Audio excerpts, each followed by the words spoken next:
تو میں آپ کو بتانا چاہتا ہوں کہ پیر کسے کہتے ہیں اور مرید کسے کہتے ہیں۔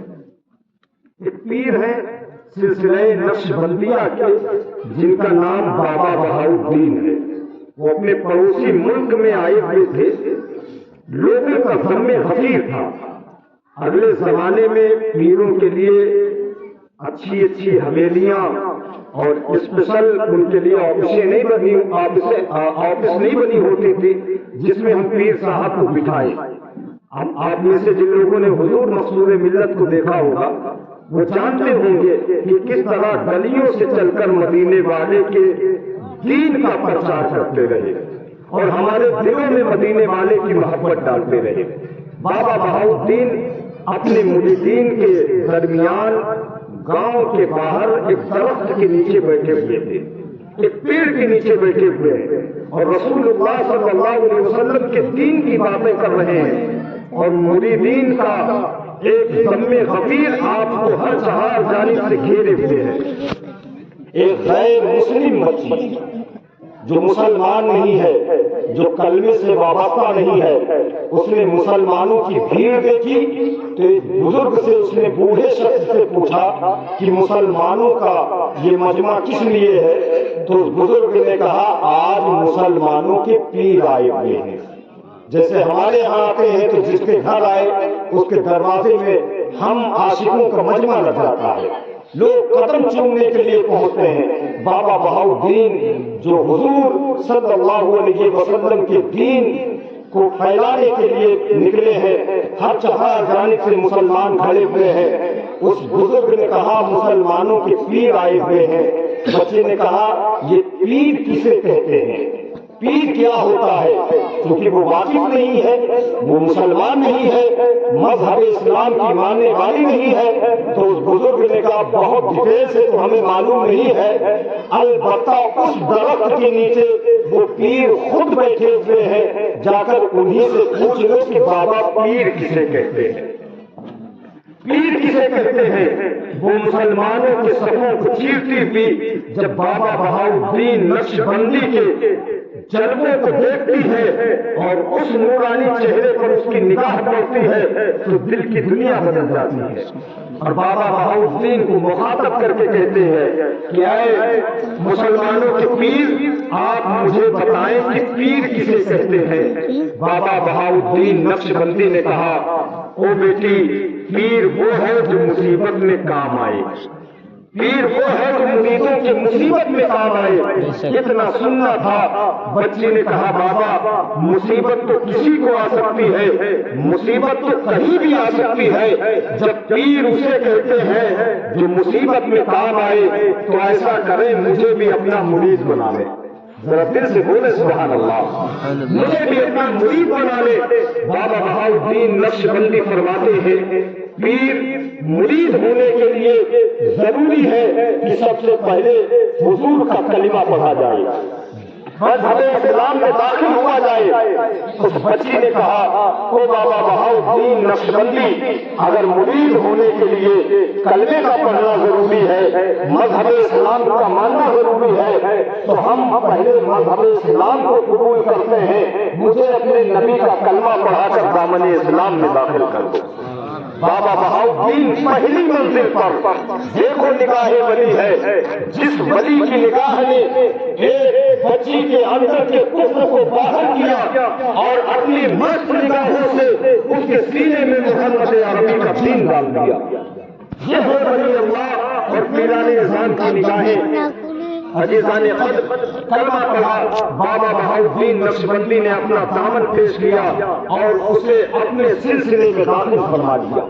مرید ہو گئی وہ بچی اور اس کے بعد اپنی زندگی گزارنے لگی، چلنے لگی۔ کہا بابا بہاؤالدین وعدہ یاد رکھنا، پیر اسے کہتے ہیں جو مصیبت میں کام آئے۔ بابا بہاؤالدین نے کہا جب کبھی مصیبت آئے تو بچی اپنے پیر کو آواز دے کے دیکھنا۔ اب جب سلسلہ نقشبندیہ کا فیض اس بچی پر برسنے لگا، ایک دور ایسا بھی آیا کہ اس نے بادشاہ وقت کے پاس جا کر اپنے لیے نوکری کا مطالبہ کیا۔ بادشاہ نے قبول کر لیا، کہا میرے دربار میں تم رہ کر نوکری کر سکتی ہو. وہ بچی نوکری کرنے لگی، لیکن ایک بزرگ کے دامن سے وابستہ ہونے کی وجہ سے بادشاہ اس سے محبت کرنے لگا، بے پناہ اس کی جو ہے عزت کرنے لگا. عزیزان قدر، یہاں تک کہ چند ہی دنوں میں بادشاہ نے کہا، اے بچی، اب تجھے کام کرنے کی ضرورت نہیں، بلکہ جتنی عورتیں ہیں صرف ان کی تم نگرانی کرو گی، بس کوئی کام نہیں ہے. جب وہ بچی عورتوں کی نگراں بنی تو ساری عورتوں کو اس سے جلن پیدا ہو گئی، حسد پیدا ہو گئی. ایک تو چند دنوں ہوئے ہیں اس کو آئے ہوئے، اور دوسرے عورتوں کی جماعت میں جہاں چھوٹی چھوٹی باتوں میں ایک دوسرے سے حسد کرتی ہیں، عورتیں حسد کرنے لگی. اب ساری عورتوں نے کہا، یہ عورت، یہ بچی چند دن پہلے آئی ہے، بادشاہ نے اس کے مرتبے کو اتنا بلند کیا کہ یہ ہمارے سروں کی نگراں بن گئی ہے، ہم پر حکمرانی کرتی ہے. چلو کچھ ایسا کام کیا جائے جس سے یہ بدنام ہو جائے اور بادشاہ کی نظروں میں رسوا ہو جائے. عزیزان قدر، رات کے سناٹے میں عورتیں اکٹھا ہو کر ایک بے گناہ کو گنہگار ثابت کرنے کے لیے، ایک بغیر خطا کار کو مجرم ٹھہرانے کے لیے عورتیں مشورہ کر رہی ہیں. کسی نے کہا اس پر یہ الزام عائد کرو، کسی نے کہا اس پر یہ الزام عائد کرو. ایک خاتون کھڑی ہوئی، کہا بادشاہ کے محل سے ایک ہیرے کو چرا لیا جائے اور چوری اس بچی پر لگا دی جائے، بادشاہ ناراض ہوگا، اس کا سر کٹ سکتا ہے، بادشاہ کو یہاں سے نکالی جا سکتی ہے. عزیزان قدر، جب عورتوں نے یہ مشورہ پیش کیا، سب اس پر متفق ہوئی. بادشاہ کے دربار سے ہیرا چرایا گیا اور اس بچی پر جھوٹے جو ہے الزام عائد کیے گئے. جیسے آج کے ماحول میں ایک بھائی بھائی پر جھوٹے الزام عائد کرتے ہیں اور اپنے بھائی کو رسوا کرنے پر کوئی کسر نہیں چھوڑتا ہے. عزیزان ملت اسلامیہ، یہ آج کی بات نہیں ہے، یہ قدیم زمانے سے چلا آ رہا ہے.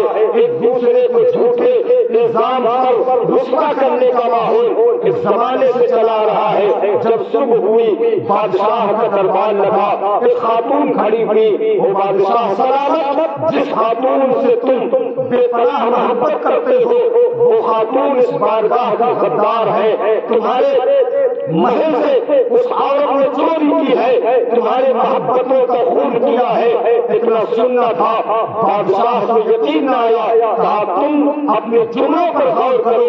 جس بچی پر تم یہ ظلم لگا رہی جو ہے، چوری کا الزام لگا رہی ہو، وہ خاتون کبھی چوری نہیں کر سکتی ہے. عورتیں کھڑی ہوئی، کہا میں گواہ ہوں، میں گواہ ہوں. وہ ہیرا پیش کیا گیا. بادشاہ نے ہیرا دیکھا، کہا بادشاہ بول اٹھا، ہیرا تو میرے ہی دربار کا ہے.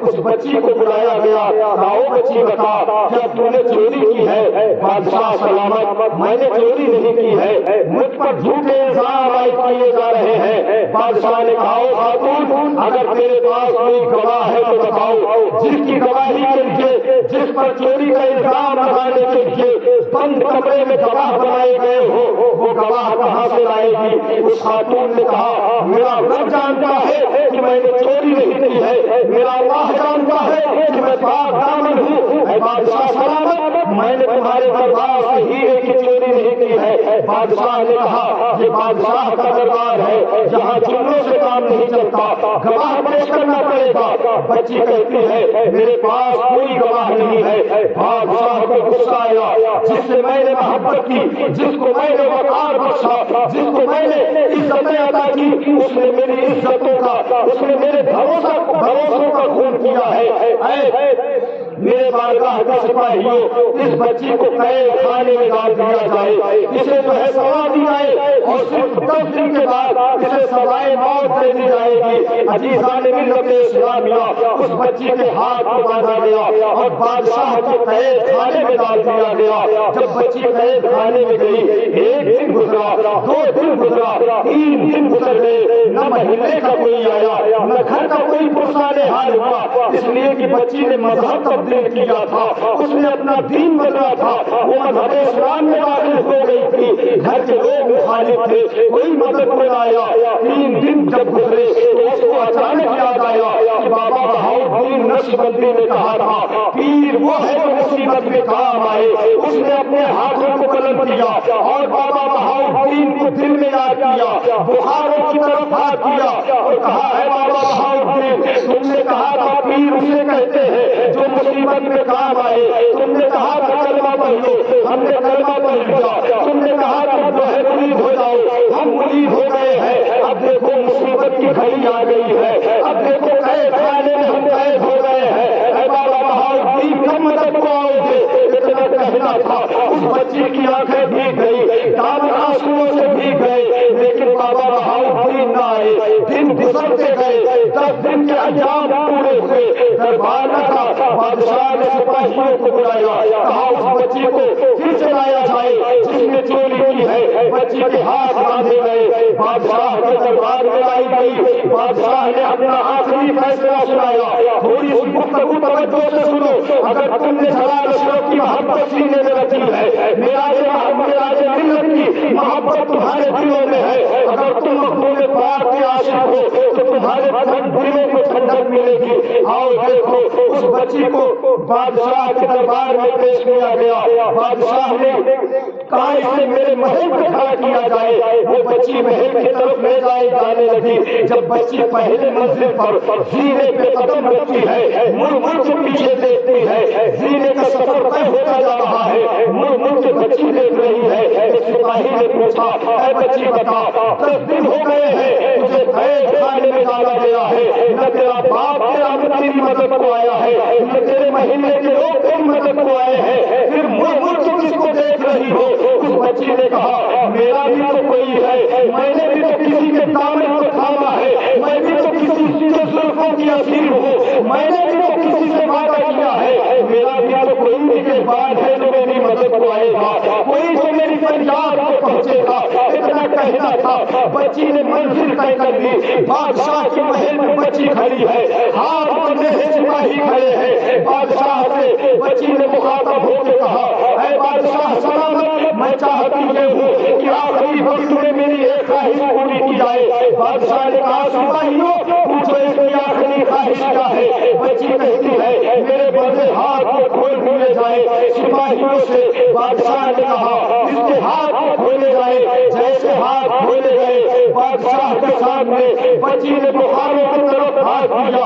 اور کہا بابا بہاؤالدین تمہارا وعدہ تم جانو، میرا وعدہ تو یہ ہے میں اپنے وعدے کو وفا کرنے کے لیے اپنے جان کی بلیداری دینے جا رہی ہوں، اب جان جانے والی ہے۔ اے بابا بہاؤالدین کب مدد کو آؤ گے؟ اپنا وعدہ تم جانو، میرا وعدہ تو یہ ہے میں اپنی جان کو قربان کر کے اپنے پیر سے کیے ہوئے وعدہ کو وفا کرتی ہوئی جا رہی ہوں۔ اتنا کہنا تھا، سپاہیوں نے ہاتھ کو باندھا، بادشاہ کا حکم ہوا اسے دھکا دے دیا جائے۔ بادشاہ کے محل سے بچی کو دھکا دیا گیا۔ بادشاہ کے محل سے جب بچی زمین کی طرف آنے لگی، دہشت سے اس کی آنکھیں بند ہو گئی، وجود کانپنے لگا، زمین کا سفر طے ہو رہا تھا۔ اس سے پہلے کہ بچی زمین پر گرتی، بچی نے کیا دیکھا؟